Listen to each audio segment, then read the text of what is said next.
From a star who couldn't actually sing to lawsuits demanding millions, Gordon Parks' forgotten blues masterpiece hides secrets stranger than fiction, including TV censors blacking out character names, a future Ghostbusters film debut, and studio executives accused of deliberately sabotaging their own movie. Fact 1. The star didn't sing a note.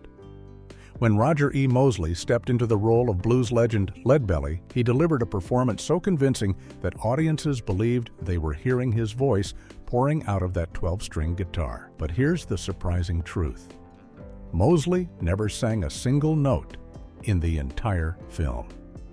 Every musical performance, from the haunting prison work songs to the foot-stomping juke joint numbers, was actually performed by a San Francisco blues singer named High Tide Harris, who dubbed all the vocals.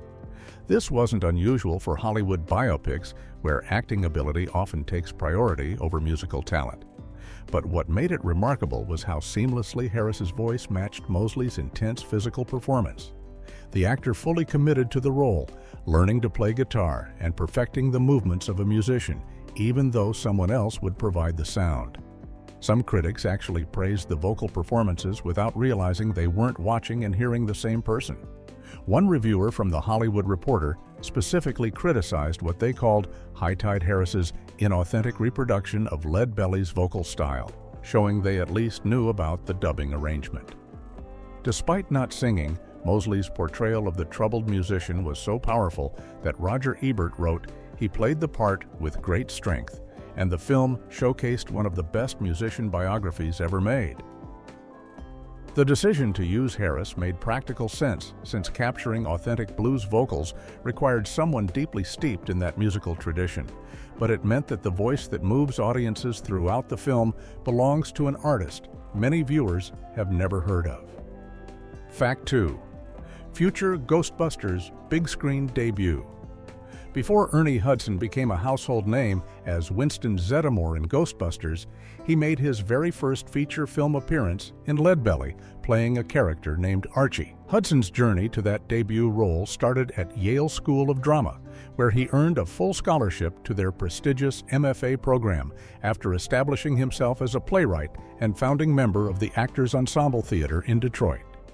While performing with Yale's repertory company, Hudson was cast in the Los Angeles production of a musical called Daddy Goodness, written by Lorne Elder III.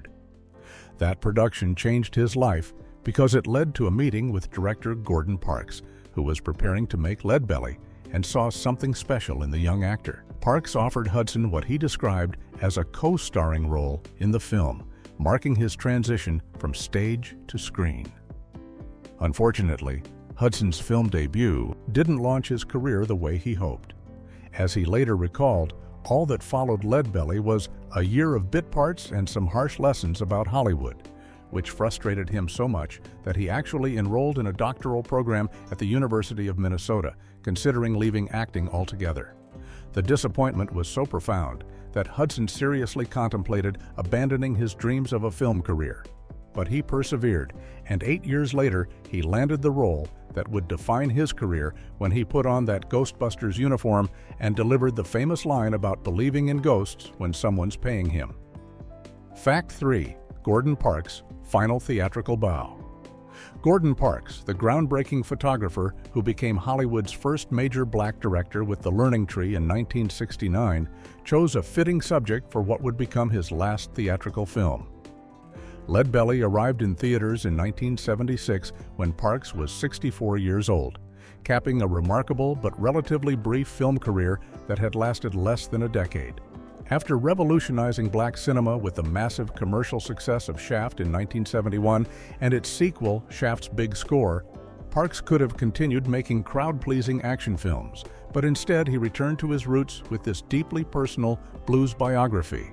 The film represented everything Parks cared about: authentic black history, the power of art to transcend oppression, and stories that refused to sanitize the brutal realities of racism in America. Parks later said Leadbelly was his strongest and most ambitious film, despite it being a commercial failure, revealing how much the project meant to him personally.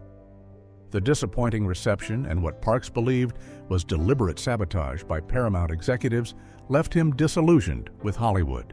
although he continued directing for television and remained active as a photographer, writer, and composer until his death in 2006. Parks never made another film for theatrical release. His final bow came with a movie about a man who, like Parks himself, used his art to survive and bear witness to the African-American experience. It's both ironic and fitting that this forgotten film, which deserved far better treatment than it received, became the closing chapter of a pioneering filmmaker's theatrical career. Fact 4. 4 years before Magnum fame. Roger E. Mosley's portrayal of Leadbelly came at a pivotal moment in his career, 4 years before he would become internationally famous as Theodore T.C. Calvin on Magnum, P.I., starting in 1980. What makes this timeline particularly interesting is that Mosley told Ebony magazine in November of 1982 that Leadbelly remained his favorite role, even after achieving television stardom alongside Tom Selleck. The actor had actually worked with Selleck years earlier in the 1973 prison film Terminal Island, which eventually led to Selleck suggesting Mosley for the Magnum role. But Mosley initially didn't want to do television, preferring film work, and his agent had to convince him by pointing out that Selleck's previous 5 pilot shows had all failed. So this one probably would too. The agent suggested Mosley could just enjoy 20 days in Hawaii, collect a good paycheck, and return to making movies. Of course, Magnum became a massive hit that ran for 8 seasons and made Mosley a star, but he never forgot the role that meant the most to him artistically. In the Ebony interview, Mosley revealed why Leadbelly held such a special place in his heart despite the Magnum fame and fortune. Playing the blues legend allowed him to showcase dramatic range and carry an entire film on his shoulders, something television rarely permitted. The role proved Mosley could be a leading man in serious drama, not just action films or ensemble casts, making it the artistic peak of his career, even though fewer people saw it. Fact 5. A sighted actor played Blind Lemon. One of the film's most memorable supporting performances came from Art Evans, who portrayed the legendary blues musician Blind Lemon Jefferson, despite being fully sighted. This casting decision highlights how Hollywood often approaches disability representation, prioritizing acting ability and musical talent over authentic casting. Jefferson was one of the most influential blues musicians of the 1920s, famous for his high-pitched voice and innovative guitar playing, and his blindness was central to both his identity and his music. The real Blind Lemon Jefferson had been blind since birth or early childhood, navigating the world through sound and touch, which deeply influenced his musical style. In the film, Evans had to convince audiences he couldn't see while also performing as a skilled musician, creating a complex acting challenge. He brought his own considerable musical abilities to the role, as Evans was an accomplished multi-instrumentalist in real life, which helped him capture the essence of Jefferson's artistry. The film includes a memorable exchange between Leadbelly and Blind Lemon, where they argue about who should drive after buying a car together. When Jefferson tells Leadbelly he's drunk, Leadbelly responds, "Yeah, but you're blind," before taking the wheel. This scene, praised by critics and audiences, required Evans to maintain his character's blindness while delivering comedy and chemistry with Mosley. For Evans, this first major film role launched a long career in Hollywood, appearing in dozens of films including Die Hard 2 and A Soldier's Story. But his portrayal of Blind Lemon Jefferson remains one of his most distinctive early performances. Fact 6. Character names too offensive for TV. Among the most unusual pieces of trivia surrounding Leadbelly involves 2 character names that appear in the film's end credits, Dicklicker and Sugar Tit. These names, which reflected the crude and often offensive language common in the rough environments depicted in the film, caused unexpected problems when the movie began airing on commercial television. Rather than editing the scenes where these characters appear or cutting them from broadcasts entirely, television stations took a simpler approach. They literally blacked out these specific names in the end credits whenever the film aired. This meant viewers watching at home would see the credits roll normally until reaching these names, which would suddenly disappear behind black bars or boxes, creating an obviously censored moment that probably drew more attention than just leaving them visible would have. The practice continues to this day on commercial broadcasts, creating a strange artifact of changing standards for acceptable content on television. What makes this particularly ironic is that the film received a PG rating when released theatrically in 1976, meaning Paramount and the Ratings Board considered it appropriate for children with parental guidance, yet television networks, decades later, decided these names in the credits were too offensive for broadcast. The names themselves weren't invented for shock value, but reflected actual nicknames that might have existed in the brothels, juke joints, and rough Southern communities depicted in the film. This kind of authentic language was important to director Gordon Parks, who wanted to show the reality of Black life in the early 20th century without sanitizing or softening it for comfortable audiences. Fact 7. The studio deliberately killed the film. Gordon Parks didn't mince words when discussing Paramount's handling of Leadbelly, openly stating he believed the studio was deliberately killing his film. The trouble started with a major executive shakeup at Paramount. Frank Yablans, who had been a strong supporter of the project and helped get it made, left his position as company vice president. His replacement, Barry Diller, showed little interest in Leadbelly, according to Parks, and the director felt the change in leadership spelled doom for his movie. Parks's suspicions seemed confirmed by the marketing campaign Paramount created, which promoted his ambitious artistic biography as a violent exploitation film specifically targeted to Black audiences. The promotional materials featured a shirtless Leadbelly holding a guitar in one hand and a sledgehammer in the other, with a scantily clad woman at his feet, completely misrepresenting the film's serious artistic intentions. Even worse, Parks believed the studio intentionally sabotaged highly publicized opening dates in major cities, including Detroit, Boston, Atlanta, and New York, some of which included personal appearances by Parks himself, along with producer Mark Merson and television host David Frost. Paramount executives disputed these accusations, claiming they were simply testing different marketing campaigns to determine which would attract audiences for such an unusual subject. The studio even collaborated with Parks on a new campaign that included educational brochures to familiarize audiences with the Leadbelly story.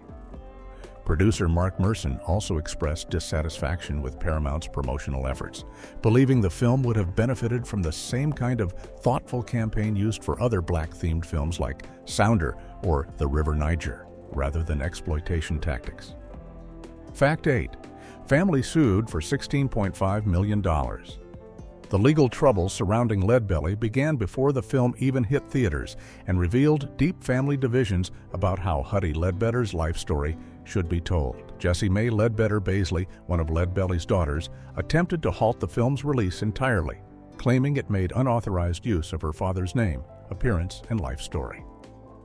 She sued Paramount Pictures for $750,000 in damages, but the studio fought back by proving she had signed a release in 1974 and wasn't the singer's only surviving heir, as she claimed.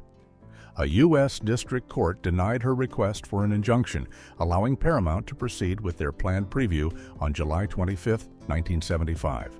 But the legal battles didn't end there. Another relative, A. John Ledbetter, filed an even larger lawsuit on behalf of the entire Ledbetter family, demanding $16.5 million in damages for defamation of character.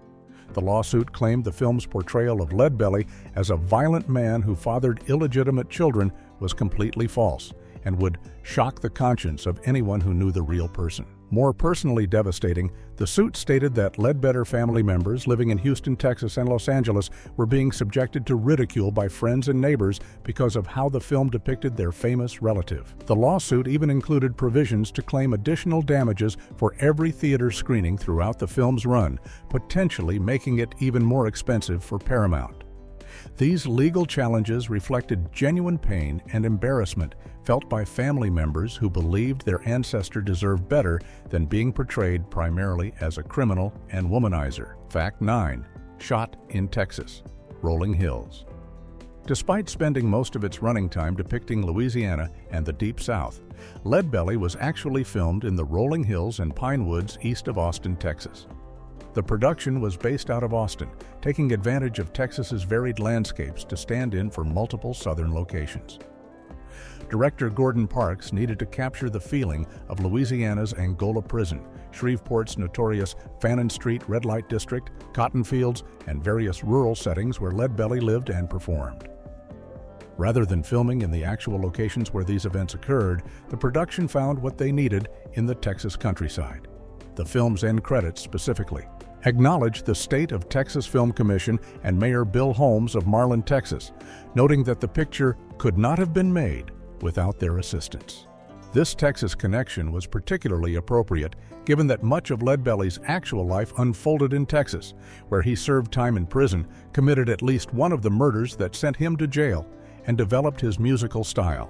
The choice of Texas locations also made practical sense for budgetary reasons, as Leadbelly was an underfunded production with a shooting schedule that Parks felt was briefer than the film deserved.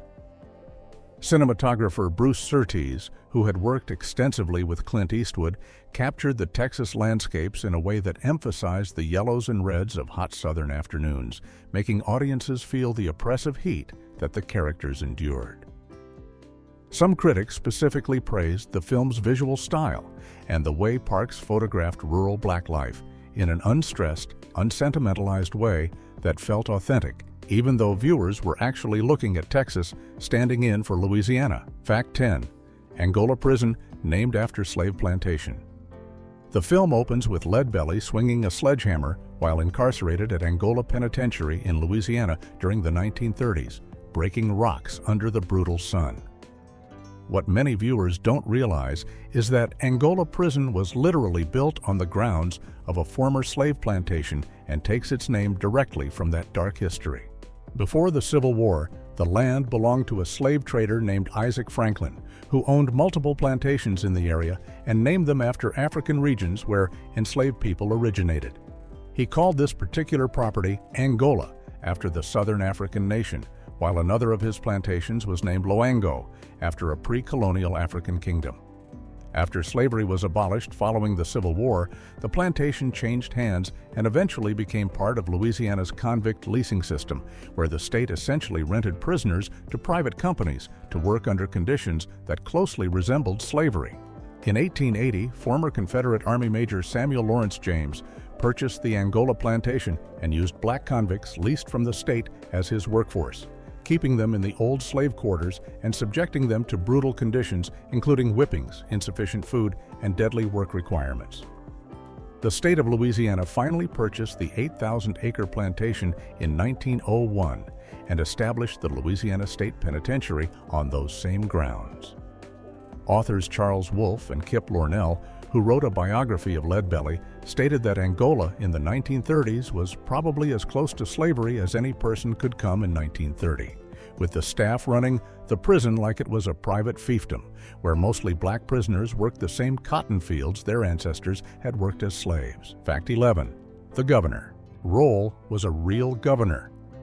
In one of the film's most powerful scenes, Leadbelly performs a song directly for Texas Governor Pat Neff, pleading for his freedom through music, and the governor promises the musician he will be released.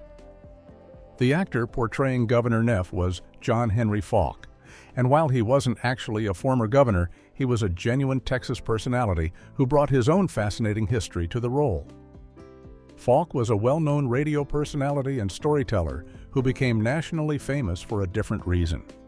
He was blacklisted during the McCarthy-era anti-communist hysteria of the 1950s. Falk successfully sued the organization that blacklisted him in a landmark case that helped break the power of the blacklist in the entertainment industry. His victory came after years of being unable to work, and the case became a symbol of standing up against political persecution. By the time Gordon Parks cast him in Leadbelly, Falk had rebuilt his career and was known for his authentic Texas drawl and deep knowledge of Southern history and culture. His presence added a layer of authenticity to the film because Falk understood the region's complicated racial history firsthand and could portray a Southern white authority figure with nuance rather than stereotype. The real Governor Pat Neff did actually pardon Leadbelly in 1925 after the musician served time in a Texas prison, though historians debate whether the song truly influenced the decision or if other factors played a larger role.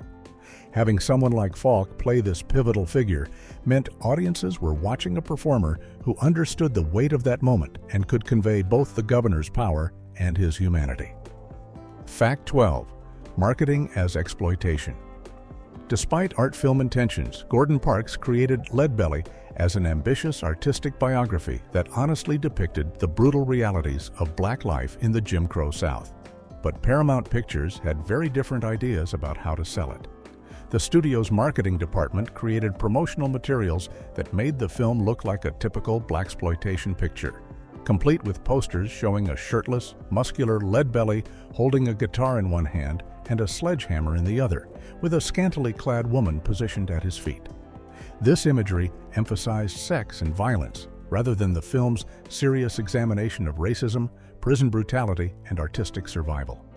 Parks was deeply disappointed by this approach because he had intentionally avoided the conventions and cliches of blaxploitation films while making Leadbelly. He cast an unknown actor instead of a bankable star like Richard Roundtree, specifically because he wanted audiences to focus on the character and story rather than celebrity. The director also deliberately avoided typical biopic formulas like substance abuse storylines, parental rejection of the protagonist's music, or progressive white characters who helped the black hero succeed. Parks wanted to tell a human drama that would appeal to all audiences, not just create another exploitation product. Despite receiving strong praise from Variety and the Los Angeles Times, with standing ovations at film festivals in Dallas and Philadelphia, the film struggled to find audiences because the marketing campaign attracted the wrong viewers for the wrong reasons. People expecting a violent, sexy action film were disappointed by the serious, slowly paced character study they actually got, while audiences who might have appreciated Parks's artistic vision never showed up because they were put off by the exploitative advertising. Fact 13. Withdrawn from most cities after weeks. The commercial failure of Leadbelly happened quickly and decisively, demonstrating just how badly Paramount's marketing strategy backfired. After opening in 12 cities with what the studio called little or no success, Paramount made the dramatic decision to withdraw the film from release in nearly every location. The only city where Leadbelly continued playing was New York, where it managed to find at least some audience, despite the botched promotional campaign. This rapid pullback happened within approximately 2 weeks of the initial release, an unusually short theatrical run even by the standards of unsuccessful films. Variety reported in late April of 1976 that the film was not attracting audiences during its initial spring release, confirming what Parks had suspected about the studio's lack of commitment. The withdrawal meant that people in most American cities never got a chance to see Leadbelly on the big screen, even if they had heard positive word of mouth or read the favorable reviews from critics like Roger Ebert. Producer Mark Merson joined Gordon Parks in expressing dissatisfaction with Paramount's promotional campaign, believing the film deserved the same kind of thoughtful, targeted advertising that had successfully launched other African-American themed films like Sounder in 1972 or The River Niger in 1976.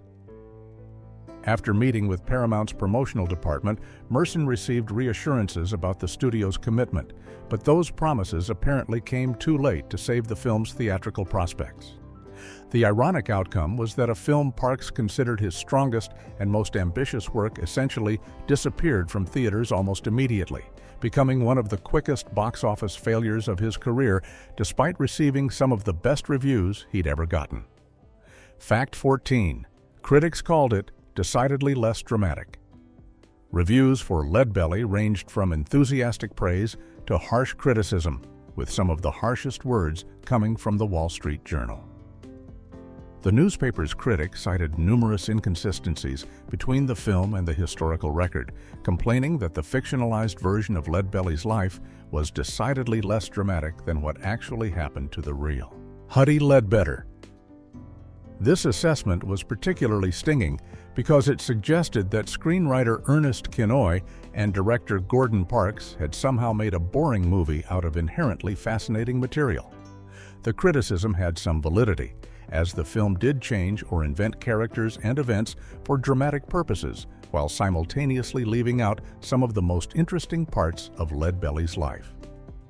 The movie ends with the musicians meeting with folklorists John and Alan Lomax at Angola Prison in 1933, completely skipping his eventual release, his move to New York City, his performances at Carnegie Hall, and his influence on the folk music revival of the 1940s.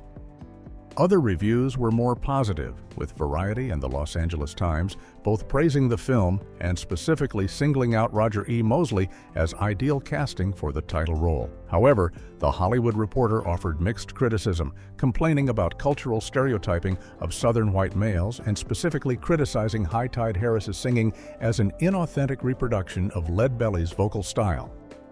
Interestingly, that same Wall Street Journal review that called the dramatization less exciting than reality also stated that the musical performances by Harris were actually superior to Leadbelly's original recordings, showing how subjective and contradictory critical opinions could be about the same film. Fact 15. Parks called it his strongest film. Despite everything that went wrong with Leadbelly's release, the commercial failure, the family lawsuits, the studio sabotage, and the limited theatrical run, Gordon Parks never wavered in his belief that this film represented his best work. He called Leadbelly his strongest and most ambitious film when looking back at his entire filmography, placing it above even the commercially successful Shaft that had made him a Hollywood powerhouse. This assessment reveals what Parks truly valued as an artist: honest storytelling about the Black experience, visual poetry that captured both beauty and brutality, and characters who refused to be diminished by the racism and violence surrounding them. Parks deeply admired the real Leadbelly, once saying, "The musician proved that in spite of hardship you can do your art," which could also describe Parks's own journey from poverty in Kansas to becoming a groundbreaking photographer and filmmaker. The director saw himself in Leadbelly's story, both men using their creative gifts to transcend the limitations society tried to impose on Black Americans. Parks had also worked as a teenage piano player in a brothel, just like the young Leadbelly in the film, creating another personal connection to the material. The film's failure to find an audience and what Parks viewed as deliberate sabotage by Paramount executives left him so disappointed that he never made another theatrical film. But he continued to insist that Leadbelly represented his peak as a filmmaker. Time has somewhat vindicated Parks's judgment, as the film has been rediscovered by critics and audiences who appreciate its refusal to follow biopic conventions and its unflinching look at American racism.